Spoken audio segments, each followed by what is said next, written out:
자존감이 낮은 사람들이 SNS에 노출이 될 수밖에 없어요. 자존감 높은 분들은 그런 말 안 해요. 나를 그렇게 깎아내리거나 나를 비하하는 언행들은 안 해요. 너무 즉각적이에요. 결혼은 했는데 배우자가 자존감이 낮다? 중요합니다. 정말 중요합니다. 심리학적으로 자존감이란 뭔가요? 일단 자존감이라는 것 자체가 뭐냐, 나에 대한 애착이라든지 신뢰, 나를 사랑하는, 나를 존중하는 이런 이런 걸 느끼는 기본 욕구예요. 근데 이런 자존감이 누구한테서요? 나요, 나. 외부의 타인이 아니라 나한테서 나오는 나에 대한 존중과 신뢰랑 사랑이라고요. 근데 이게 약하게 되면 어디에 기대겠어요? 외부요. 타인이요. 타인의 눈치를 많이 보고 타인의 평가에 예민하게 반응을 하는 자존심이 센 사람이 되겠다라는 거예요. 자존감과 자존심의 가장 큰 차이점은 주체가 나냐 타인이냐, 이게 되게 큰 차이점이에요. 그래서 이 자존감이 낮은 사람들의 공통적인 특징이 뭐냐면 타인의 눈치를 많이 봐요. 나에 대한 애정과 신뢰와 사랑이 없기 때문에 그거를 누구한테 채우려고 해요? 타인이요. 그게 가족일 수도 있고요, 친구일 수도 있고요, 배우자일 수도 있고, 연인일 수도 있고, 그게 사람이 아닌 게임이나 내가 좋아하는 취미 활동이나 그쪽으로 많이 빠질 수도 있죠. 그래서 자존감 낮은 사람들이 SNS 활동 이런 거에 중독이 너무 쉽게 될 수밖에 없어요. 왜요? 주체인 내가 인정을 받아야 되는데, 인정을 받으려면 오프라인에서는 제한이 돼 있거든요. 자신감이 많이 결여되어 있는데 온라인 가면 어때요?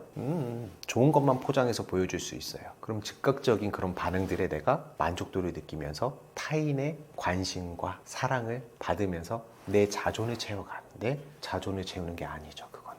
그래서 이렇게 자존감이 낮은 사람들은 반드시 나를 바라보는 그 시야가 정말 중요해요. 메타인지요. 내 감정에 대해서 솔직하게 내가 인정할 수도 있어야 되고요, 내 감정을 마주칠 수 있는 용기가 필요해요. 나 지금 되게 외로워, 나 지금 되게 힘들어, 나 지금 되게 우울해, 나 지금 무서워, 이런 부정 감정에 대한 부분들을 내가 누군가한테 말을 할 수 있어야 돼요. 못해요. 자존감이 낮기 때문에 더 못해요. 눈치를 더 보기 때문에. 그래서 뭘 해야 돼요? 자존감 낮은 사람들은 반드시 일기 써야 돼요. 일기. 내 감정을 되돌아보는 게 아니어도 좋으니 낮은 레벨에서 그냥 하루의 나의 일과를 되돌아보는 약한 정도의 메타인지 활동이 일기 쓰기거든요. 그런 걸 통해 가지고 나를 되돌아보는 시간을 자꾸 가져서 그게 누적이 돼 가지고 성취감을 느껴봐야 돼요. 그게 너무 필요합니다. 자존감은 언제 형성이 되느냐? 이미 엄마, 아빠, 정자, 난자가 만나서부터 형성이 된다고 말씀드릴게요. 왜냐? 기질적 요소도 있고요. 영유아기 시절에 부모와의 애착 형성 때문에 거기에서부터도 형성이 되기도 하고요. 학창 시절 혹은 사회생활을 하면서 반복적으로 경험하는 지인들과의, 주변인들과의 긍정적인 피드백을 통해서 형성되기도 하고요. 근데 가장 코어 시기는 사실 영유아기 시기예요. 영유아기 시절에 어때요? 애들은요, 표현을 할 수 있는 게 제한적이에요. 그러니까 어떻게 해요? 울어요. 배고프면 울고요, 졸리면 울고요, 응아싸면 울어요, 불편하면 울어요. 근데 이때마다 부모가 즉각적으로 내가 대응을 해주면서 일관된 피드백을 줘요. 그러면 부모에 대한 신뢰가 생기면서 이 세상은 살만하구나 라고 우리 인간은 본능적으로 느껴요. 인간은 왜 존재하느냐? 생존하려고 존재해요. 인간의 뇌 발달 중에 첫 번째 발달하는 게 생존의 뇌거든요. 그러면서 이때 이 생존에 관련된 자극을 양육자가 즉각적으로 일관된 피드백을 줬을 때는 사회에 대한 신뢰와 사람에 대한 신뢰와 내가 안전하다라는 안전에 관련된 자존이 생깁니다. 이게 나이가 먹어가면서 내 안전을 바탕으로 자아 효능감이 같이 생겨요. 난 안전하기 때문에 이걸 도전을 해볼 수 있어. 그건 도전을 하는 거예요. 실패를 해도 응원을 해줘요. 그러니까 애들은 어때요? 신생아 때? 걸을 때까지 1년이라는 시간 걸을 때 계속 넘어지다가 딱 걷는다 막 박수 치잖아요. 우리 길동이 드디어 걸었어. 응가 냄새도 좋아. 막 맘마 먹었어. 잘했어. 트름에서 다 박수 쳐주면서 그런 피드백을 받고 자란 애들은 어때요? 신뢰가 생겨요. 근데 요즘 세상 어때요? 맞벌이 안 하면 사랑하기 되게 힘든 사회가 됐어요. 사회 구조가 바뀌었어요. 그러니까 어때요? 대부분 어린이집, 유치원 다 이렇게 맡긴다고요. 애기가 100일밖에 안 됐는데 복직을 해야 되는 상황도 있고. 그런 뭐 복불복이에요. 거기 어린이집 선생님이 즉각적인 일관되게 피드백을 계속 주는 선생님이면 어느 정도 보완이 되겠죠. 근데 그게 아니어 봐요. 요즘 뉴스에도 다양한 사고도 많이 나오는데 아이가 한 명이에요? No. 여러 명 중에 우리 아이는 하나라고요. 즉각적인 피드백 주기가 힘들어요. 그럼 어때요? 사람에 대한, 사회에 대한 신뢰가, 안정을 내가 못 느끼게 돼요. 그럼 거기서부터 불안이 있는 거예요. 불안이 있으면 자존 형성에 엄청난 브레이크를 건다고요. 방해 요소라고요. 그래서 자존감은 기질적 요소도 있지만 사실 이 환경적 요소에서 영유아기 시절에 일관된 피드백이 너무 중요하다라는 거고, 그 이후에는 그거를 바탕으로 사회에서의 교류를 통해서 긍정적인 피드백을 먹으면서 내가 쌓아나가는 거예요. 인정을 받아가면서. 자존감 높은 사람들은 절대 안 하는 행동이나 말이 있을까요?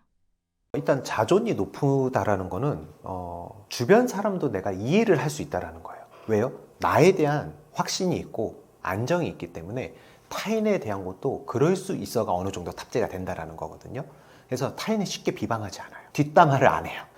그리고 혹 주변에 그런 분들이 있어요. 자신을 너무 낮추는 사람들이 있어요. 아, 전 이건 못해요. 겸손하다 못해. 그게 좀 과한 분들이 있어요. 자존감 높은 분들은 그런 말 안 해요. 나를 그렇게 깎아내리거나 나를 비하하는 그런 언행들은 안 해요. 나를 칭찬을 해준다? 아니에요. 전 그런 거 잘 못해요. 이렇게 표현 안 하고요. 칭찬해준다? 감사합니다. 담대하게 받아들일 수 있어요. 그래서 자존감이 높아야지 주변을 볼 수 있는 여유가 생긴다라는 거는 우리가 모두가 꼭 기억을 해야 돼요. 일부러라도 그렇게 노력을 많이 해야 돼요, 우리는. 자존감이 진짜 높은 사람들은 이런 특징을 보여요. 메타인지가 높아요. 그래서 내가 뭔가를 실수를 하거나 실패를 했어요. 그거를 내가 못해서 그래가 아니에요. 자존감이 진짜 높은 사람들은 경험했다.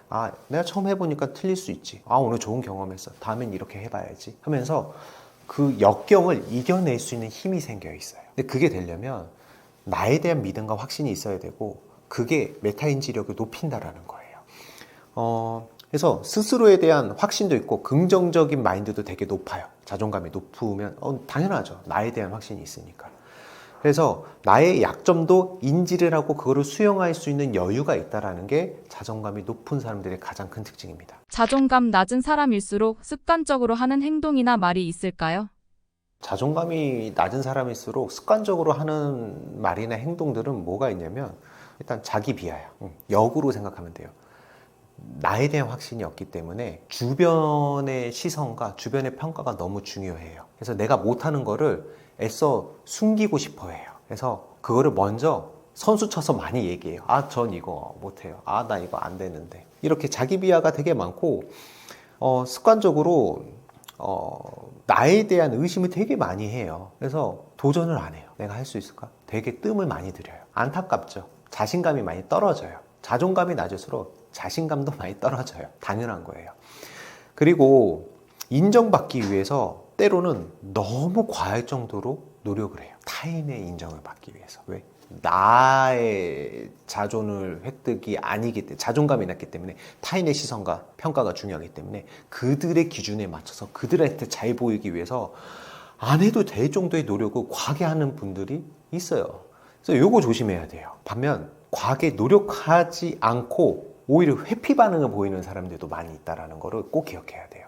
그래서 좀 안쓰럽죠. 그렇게 회피를 하고 나면은 사실 더 부정적인 피드백을 더 받게 되고 앞으로 개선이 안 되는 상황들에 계속 노출이 되기 때문에 자꾸 동굴로 들어가는 모습들이 많이 보일 수밖에 없어요. 뭐 연애를 할 때도 마찬가지예요.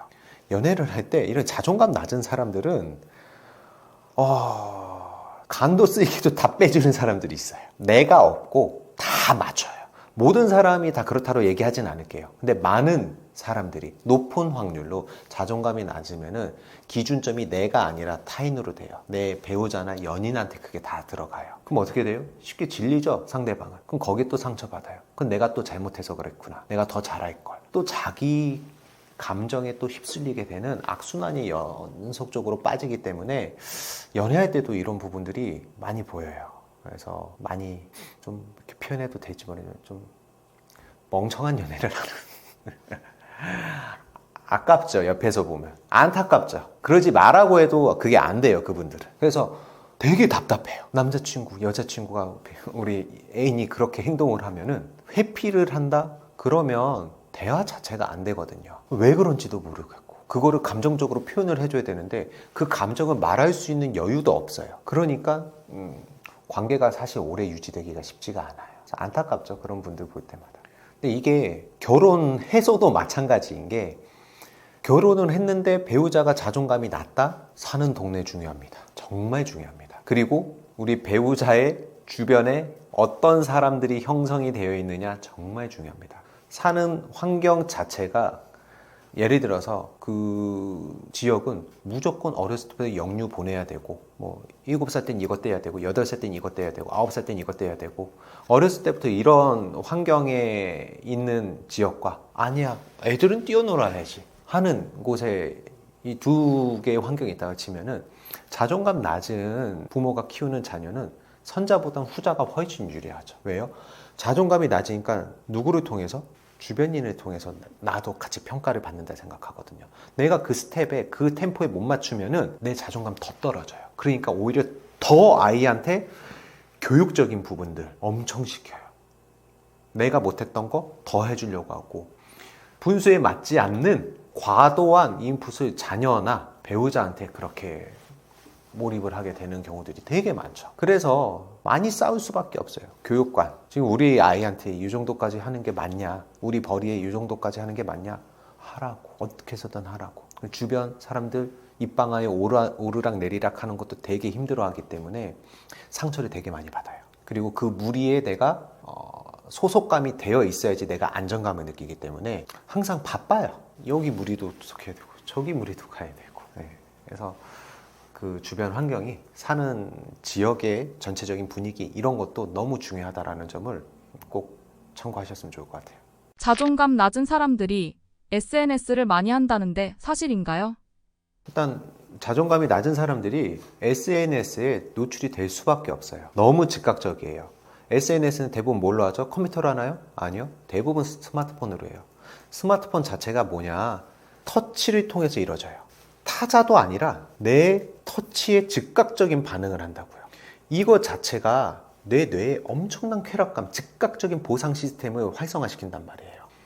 그런데 뭐까지 돼요? 나를 포장을 할 수 있어요. 좋은 모습만, 이쁜 모습만, 멋진 모습만 해가지고 딱 업로드를 하면 거기 뭐가 달려요? 하트, 뭐 좋아요, 뭐 댓글 뭐 이런 것들이 막 달리기 시작하면서 그게 올라가면서 나를 스스로의 자존을 채우는 게 되는데 그게 엄밀히 따지면 나의 자존을 채우는 게 아니에요. 외부의 눈치와 외부의 평가와 외부의 시선을 통해서 간접 채우게 되는 거죠. 이건 언제든 모래성 위에 집진 것 마냥 날아갈 수 있는 것들이에요. 그래서 이 SNS를 하는 거는 결국은 나를 안정시키기 위해 인정욕구, 안정욕구 이 두 가지를 채우기 위해 하는 거예요. 즉각적인 보상에 도파민 분비도 뭐 신경학적으로 있지만 이거는 건강한 방법은 아니죠. 그래서 이 SNS가 자존감에 저는 긍정적인 부분보다 오히려 부정적인 요소가 더 많다라고 말씀드리고 싶어요.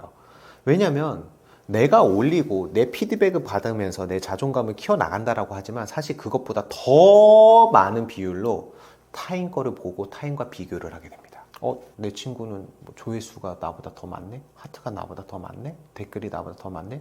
나랑 같이 여행 갔다 와서 올렸는데 왜 나보다 얘께 더 인기가 많지? 끝이 없는 비교의 늪에 빠지게 돼요. 그래서 SNS는요, 굳이 한다라고 하면 저는 굳이 한다라고 하면 내 거는 만들지 말고 내 거는 올리지 말고 보기라. 차라리 보기만 해라. 그것보다 더 좋은 거는 아예 하지 마라. 그리고 이건 약간 좀 이상적인 거긴 한데 알람을 다 꺼야 돼요. 핸드폰에 그 SNS 알람들을 다 오프시켜야 돼요. 즉각적으로 내가 여기에 만족감을 느끼면서 그때 자존을 채워나가는 경우들이 많기 때문에 권하고 싶지 않아요. 내가 원할 때만 들어가서 확인을 하고 나오는 이 연습이 되게 필요한데 안 됩니다. 자존감 낮으면 안 돼요. 그래서 애당초 설치 안 하는 게 제일 좋고 한다라고 하면은 그냥 내 거, 남의 거 비교 안 되게 그냥 남의 것만 보는 거를 그나마 추천드리고 안 보는 게 제일 좋아요. 끄고. 네, 그렇습니다.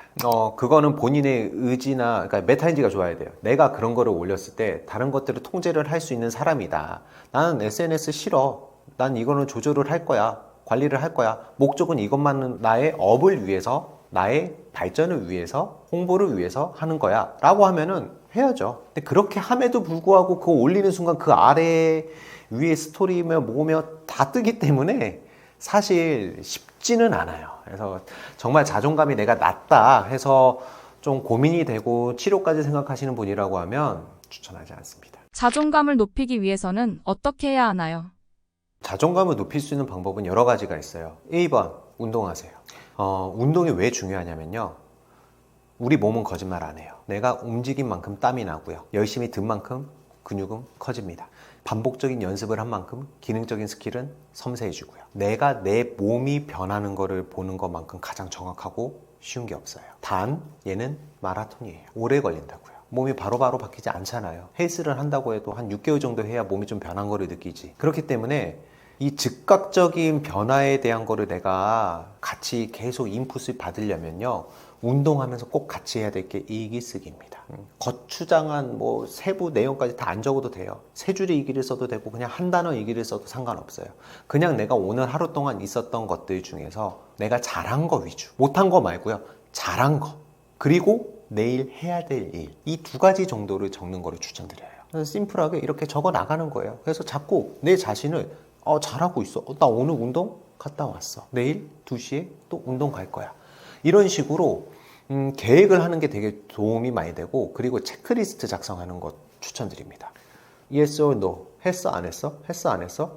정말 낮은 레벨로 yes가 뭐 8알 이상 나올 수 있을 정도의 체크리스트를 작성을 하는 거예요. 아침 8시에 알람 맞추기, 세팅하기, 알람 세팅하기. 이것도 적는 거예요. 바로 할 수 있는 거. 좀 레벨을 높인다?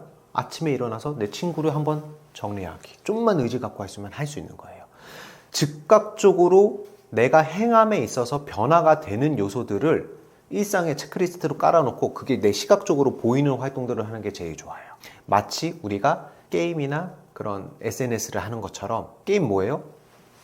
잡으면은 코인을 주던 아이템을 주던 경험치가 올라가던 뭐건 즉각적인 변화를 줘요. 그러니까 우리가 그 게임에 빠지는 거거든요. 일상도 내가 게임이라 생각하면서 내가 경험치를 얻는다라는 거를 기록을 해놔야 돼요. 그 기록이 뭐예요? 체크리스트, 일기. 그리고 그게 내가 직접 몸으로 느끼는 건 뭐예요? 운동. 이런 게 필요해요. 이렇게 하면은 자존감이 일단 가장 쉽게 내가 환경 세팅을 통해서 올릴 수 있는 거고요. 그리고 중요한 거는 메타인지를 높여야 돼요. 무슨 말이냐? 내가 잘하고 내가 어려워하는 것들을 다 적어봐야 돼요. 그래서 내가 그나마 남들보다 잘하는 거. 나 이거 잘하는데 곧 죽어도 없다. 잘하는 게 없어. 그럼 좋아하는 거라도 적으세요. 내가 좋아하는 거라도 적어서 거기에 관련된 액션이 나오게끔 세팅을 만들어 나가야 돼요. 그래서 내가 남들보다 잘하는 게 있다라는 거는 인정을 받을 수 있다라는 거거든요. 그 인정을 받을 수 있는 환경에 내가 들어가야 돼요. 내가 남들보다 배드민턴을 좀 잘 쳐. 그러면 배드민턴 가야 돼요. 그거 더 연습하고. 근데 어디 가나 뭘 하나 나보다 잘하고 잘난 사람들 많이 있다라는 거.